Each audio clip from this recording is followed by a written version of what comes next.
যদি সাহস থাকে ইলেকশনের কথা বলেন। আসুন, বাংলাদেশে এখনো যে লোকাল গভর্নমেন্ট ইলেকশন রয়েছে, মেম্বার, চেয়ারম্যান, এখনো তারা কিন্তু আওয়ামী লীগের সেই এস্টাবলিশমেন্টের রয়ে গিয়েছে। তাহলে আসুন, লোকাল গভর্নমেন্ট যে ইলেকশন হবে সেই ইলেকশনে আপনারা লড়াইয়ের জন্য প্রস্তুত হন। দেওয়াল তৈরি করেছিলেন, যার ফলত এখান থেকে আওয়ামী লীগের পতন শুরু হয়েছিল। এই জন্য যাত্রাবাড়িবাসীকে ধন্যবাদ। ভবিষ্যৎ বাংলাদেশে ইতিহাসে যাত্রাবাড়ির ইতিহাস চিরম্লান হয়ে থাকবে। বর্তমান পরিস্থিতিতে জাতীয় নাগরিক পার্টি মনে করে জাতীয় নাগরিক পার্টির একমাত্র বাংলাদেশে জনগণকে ঐক্যবদ্ধ করে যে শত্রু চিহ্নিত করেছে, সেটা আমরা গত 5ই আগস্টের মধ্য দিয়ে যে জনতার বিপ্লব সংগঠিত হয়ে যাদেরকে আমরা বাংলাদেশ থেকে বিদায় করেছিলাম, তাদেরকে বিদায় করার লড়াইটাই আগামীতে আমাদের চলমান থাকতে হবে।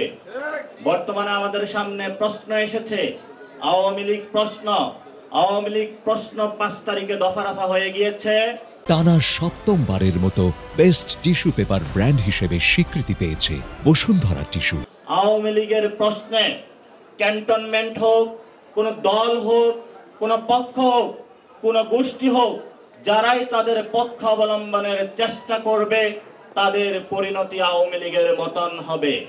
এই জন্য আমরা বিভিন্ন যারা ইনস্টিটিউশনালাইজ যে প্রতিষ্ঠানগুলো রয়েছে তাদেরকে বলবো, আপনারা আপনাদের কাজ করুন, রাজনীতির মাঠে রাজনীতি গড়াতে দিন, ক্যান্টনমেন্টে থেকে রাজনীতিতে নাক গলাবেন না, অযাচিত হস্তক্ষেপ করবেন না।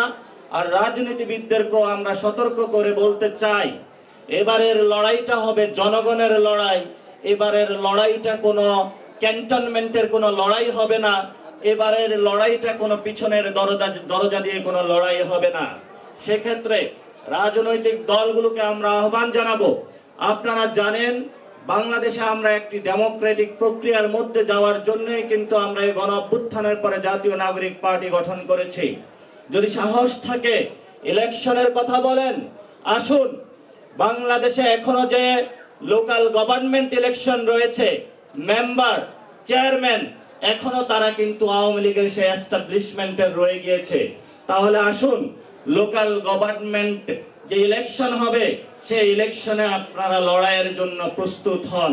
আর আমরা সরকারের কাছে আহ্বান জানাতে চাই যে বাংলাদেশকে যদি ইলেকশনের জন্য একটি মাঠ প্রস্তুত করান আপনাদের প্রক্রিয়ায় যেতে হয়, প্রথমেই তৃণমূল থেকে এই কাজটি শুরু করতে হবে। এই জন্য যাত্রাবাড়ি থেকে শুরু করে সারা বাংলাদেশে যারা এই বিপ্লবের অগ্নিগর্ভে জন্ম নিয়েছেন, আপনাদেরকে আমরা আগামীর প্রথমত জাতীয় ইলেকশনের আগে লোকাল গভর্নমেন্টের ইলেকশনের আপনারা প্রস্তুতি গ্রহণ করুন। এবং সরকারকে আমরা আহ্বান জানাচ্ছি, তৃণমূলের মধ্য দিয়ে আগে আওয়ামী লীগের বিচার হোক, তৃণমূলের মধ্য দিয়ে আওয়ামী লীগকে বিদায় করুন। যারা এই তৃণমূল ইলেকশন চায় না, তারা এই নিয়ে বিনিয়ে যে কোনো মূল্যে সামাজিকভাবে আওয়ামী লীগকে প্রতিষ্ঠা করতে চায়। এই জন্য যারা রাজনৈতিক বৃন্দ রয়েছেন, সামাজিক পক্ষ গোষ্ঠী রয়েছেন, আপনাদেরকে বলে দিতে চাই, বিপ্লব পরবর্তী আমাদের একমাত্র শত্রু হলো আওয়ামী লীগ, আওয়ামী লীগদের দোসর এবং যারা আওয়ামী লীগকে নতুন করে এস্টাবলিশমেন্টের জায়গায় নিয়ে আসতে চায়। জামাত, বিএনপি, অপরাপর যে রাজনৈতিক দলগুলো রয়েছে, আমরা একই জায়গায় ঐক্যবদ্ধ। আমাদের মধ্যে বিভেদ সৃষ্টি করার জন্য কেউ অপচেষ্টা চালাবেন না। আমরা একসাথে মাঠে ছিলাম, লড়াই করেছিলাম, সে লড়াইয়ে জয়ী হয়েছি, কিন্তু আমাদের লড়াইটা এখনো অসমাপ্ত আকারে আমাদের সামনে থেকে গিয়েছে। আমাদের অসমাপ্ত লড়াই এর মধ্যে দুটো বিষয় আমাদের সামনে বর্তমানে জরুরি বিষয় হয়ে দাঁড়িয়েছে। একটি লড়াই হলো সংস্কার প্রক্রিয়া যদি আমরা সমাপ্ত করতে না পারি, তাহলে আগামীতে আমরা সুষ্ঠু একটি বিচার প্রক্রিয়ার মধ্য দিয়ে আওয়ামী লীগের নিষিদ্ধকরণ প্রক্রিয়ায় যেতে পারবে না।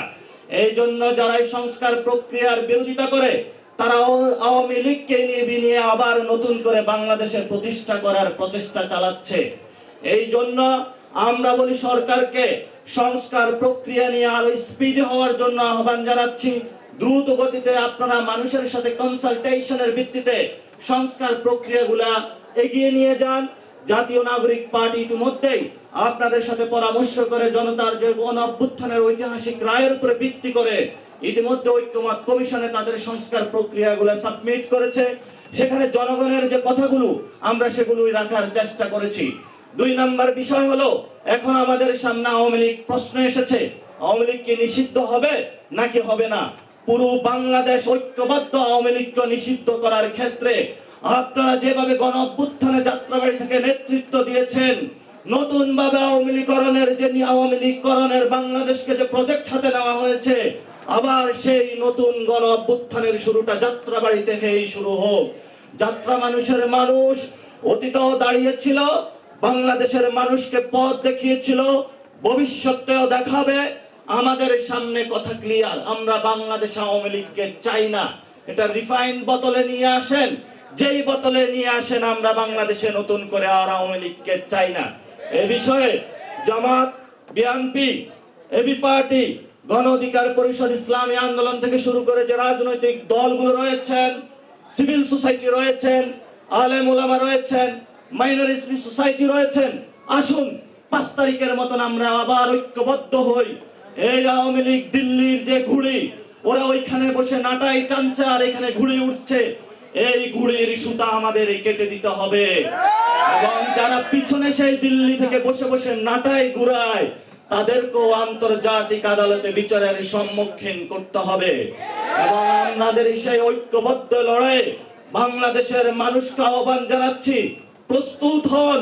লড়াইয়ের এক ধাপ সমাপ্ত হয়েছে, আরেক ধাপ শুরু হয়েছে। এই লড়াইয়ে বাংলাদেশ জিতবে, আওয়ামী লীগ হারবে, আওয়ামী লীগ বাংলাদেশ থেকে নিশ্চিহ্ন হবে। সেই লড়াইয়ের আহ্বান জানিয়ে আমি আমার বক্তব্য শেষ করছি। ধন্যবাদ। আসসালামু আলাইকুম।